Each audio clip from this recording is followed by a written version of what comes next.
माता पिता सभी संबंधी हितु रिश्तेदार मित्र बंधु बांधव सब तालियां बजा के कहते हैप्पी बर्थडे टू यू। और चिल्ला चिल्ला के कहते हैं। लेकिन महाराज सबसे पहली बात हमारी सनातन संस्कृति में पहली चीज तो ये है कि मोम जलाना निषेध है। हमारी तो सनातन संस्कृति है उसमें मोम जलाना निषेध है। और महाराज अक्सर कर मोमबत्ती कहाँ जलती है? मोमबत्ती हमारे सनातन संस्कृति में नहीं है। मोमबत्ती जलती है ईसाइयों के चर्च में। ईसाइयों के चर्च में मोम जलाया जाता है। जैसे हम अपने मंदिर में धूप लगाते हैं। और महाराज हमको अगरबत्ती भी नहीं जलानी चाहिए। अगरबत्ती में बांस होता है और महाराज शास्त्र कहता है बांस जलाना निषेध है, क्योंकि बांस वंशवृद्धि का प्रतीक है। बांस वंशवृद्धि होती है। हमारे यहाँ बांस जलाने की परंपरा एक ही जगह पर है। जब अंत्येष्टि संस्कार करते हैं तो वहां जाके कुछ लोग जिनको जानकारियां नहीं है बोली और वो जिसपे अर्थी चले जाते मुर्दे को वो उसी में डाल दिया। बांस नहीं जलाना चाहिए। बांस वंशवृद्धि का प्रतीक है। हमें धूप बत्ती जलानी चाहिए, मोम नहीं। और महाराज सबसे बड़ी बात है आगे क्या कहते हैं हैप्पी बर्थडे टू यू। और उनको कितनी खुशी है कि आज हमारा बेटा कितनी उम्र हो गई उसकी, हमारे बेटे की उम्र बढ़ गई। इसलिए तो ये उत्सव मना रहे हैं कि बेटे की उम्र बढ़ गई, 1 साल से 2 साल का हो गया। महाराज उम्र कभी किसी की नहीं बढ़ती। उम्र कभी किसी की नहीं बढ़ती है महाराज, सिर्फ गिनती बढ़ती है, उम्र नहीं बढ़ती। गिनती तो बढ़ सकती है, उम्र नहीं बढ़ती। अगर उम्र बढ़ती तो फिर व्यक्ति पर बुढ़ापा नहीं जवानी ही रहती है। अगर उम्र बढ़ती तो फिर बुढ़ापा नहीं आता, फिर जवानी में व्यक्ति जीता। क्योंकि उम्र बढ़ रही है तो ज्यादा दिन चलने चाहिए।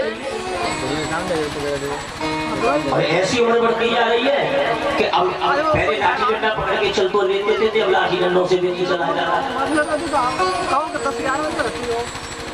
आयु बोले क्या है? बोले पल क्षण क्षण वो मृत्यु नजदीक आती जा रही है, अवस्था ढलती जा रही है, गिनती बढ़ती जा रही है। और बढ़ती हुई गिनती को हम समझ बैठे कि हमारी आयु बढ़ रही है। आयु कभी किसी की नहीं बढ़ती है। आयु तो परमात्मा ने जो निर्धारित कर दी है उतनी ही रहेगी, उससे ज्यादा आयु नहीं होगी। और महाराज ये कलयुग, ऐसे कलयुग कई बार निकल गए। ये पहला कलयुग नहीं चल रहा है, ये कलयुग भी पहला नहीं है। ये 28वां कलयुग चल रहा है। 27 बार कलयुग निकल चुका, 27 बार निकल गया कलयुग। संकल्प जब बोलते हैं तो संकल्प में ही आता है। और कलयुग कौन सा चरण चल रहा है? बोले कलयुग कल प्रथम चरण है। ये कलयुग का प्रथम चरण है। और कौन सा कलयुग है? बोले अष्टाविंशतमे कलयुग कल प्रथम चरण है। ये कलयुग का 28वां कलयुग है और 28वें कलयुग का पहला चरण है। और कलयुग की आयु कितनी है? बोले 4,32,000 वर्ष। कलयुग की उम्र है 4,32,000 वर्ष। और महाराज पहले चरण में कितना कलयुग निकल गया है? बोले महाराज 7,000 वर्ष का कलयुग बीत गया है। अभी कितना? बोले 7,000 वर्ष कलयुग बीत गया है। अब ये 8,000 वर्ष का समय चल रहा है प्रथम चरण में, जिसमें एक चरण में कलयुग की आयु कितनी? 1,08,000 वर्ष की आयु है एक चरण में। कलयुग को 4 चरणों में विभाजित किया गया है। पहले चरण में 7,000 वर्ष का कलयुग बीत गया होगा। हम चाहते हैं हमारे बच्चे के जीवन में हमेशा प्रकाश रहे, लेकिन केक में मोमबत्तियां लगा दी और मोमबत्ती लगा के फिर केक कटने से पहले ही भूख मरवा दी। अरे तुमने पहले ही उसके जीवन से अंधेरे से शुरुआत की है तो उसके जीवन में अंधेरा ही रहेगा, प्रकाश होगा ही नहीं।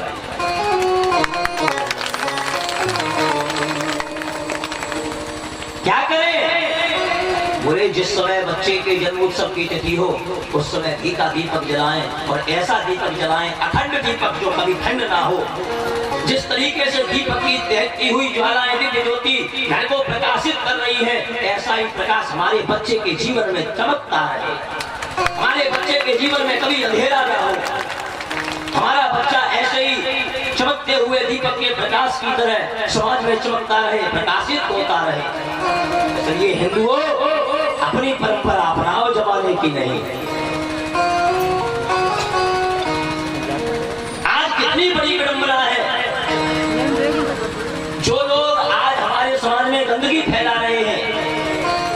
समाज में कितनी बड़ी विडंबना की बात है। हम हिंदू होते हुए हम अपने धर्म ग्रंथ वेद शास्त्र तीर्थ सब भूलते जा रहे हैं। और किसी ने कह दिया ठीक हो जाओगे, महाराजा दरगाह पे चादर चढ़ा दो, तो हम महाराज मामिया की चादर, अरे उसका ये हरी चादर क्यों चढ़ाई जाती है मालूम है? जिसके ऊपर चादर चढ़ाने जा रहे हैं उस समाधि में कौन दबाए मालूम है? अगर उसके कुकर्मों के इतिहास को सुन लोगे तो घृणा हो जाएगी तुम्हें। हरी चादरी क्यों? बोले उसके पाप दागे जाते हैं। आज ऐसे जिहादी हमारी बहन बेटियों को बहला फुसला करके उनका कत्ल कर रहे हैं और हम उनकी दरगाहों पे जाकर चादर चढ़ा रहे हैं। मर जाना चाहिए हमें। हमें अपने धर्म, अपने मजहब, अपनी संस्कृति और अपने तीर्थ, अपने वेद पुराण शास्त्र सिर्फ अपनों से ही ध्यान रखें, क्योंकि उनका कोई भी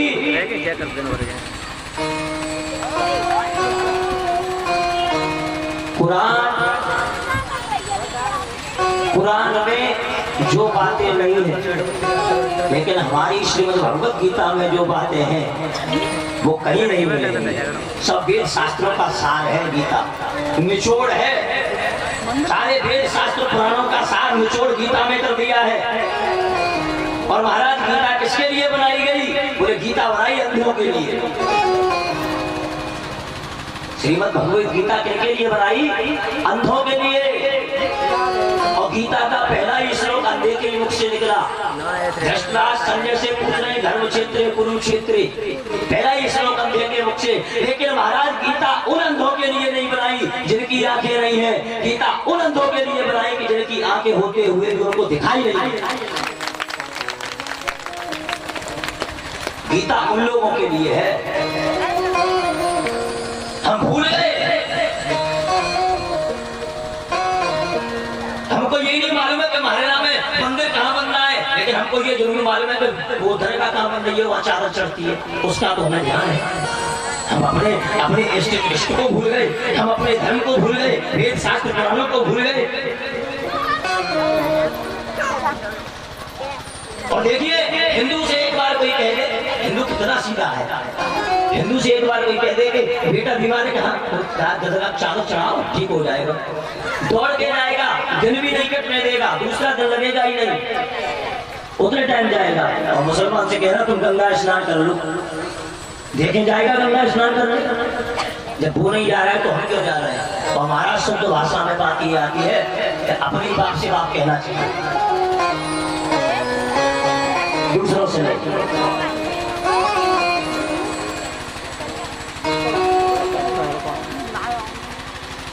तो हम साधारण नहीं है, मैं कौन हूँ? तो बोले ईश्वर अंश जीव अविनाशी। दूसरी चीज अब बात आई कि मैं करने क्या आया था। अब बात आई कि मैं करने क्या आया था।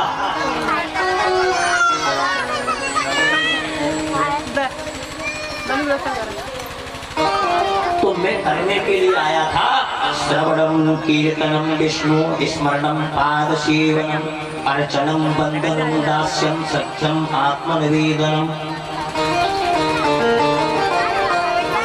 मैं करने क्या आया था? बोले जिस ईश्वर ने मुझे इस धरातल पर भेजा था। और महाराज सत्यता की बात है, बात सही हो तो हाँ जी और झूठ हो तो ना जी। झूठी प्रशंसा मत करना, झूठी प्रशंसा की जरूरत नहीं है। सत्य को सत्य कहो, झूठ है झूठ कहो, कोई फांसी थोड़ी है। अरे सत्य के लिए तो हमारे महापुरुषों ने अपनी गर्दनें कटवा दी, अपना सब कुछ कुर्बान कर दिया। काय के लिए? सत्य के लिए तो कर दिया। तो बात सत्य है तो सत्य कहो, झूठ है तो झूठ कहो।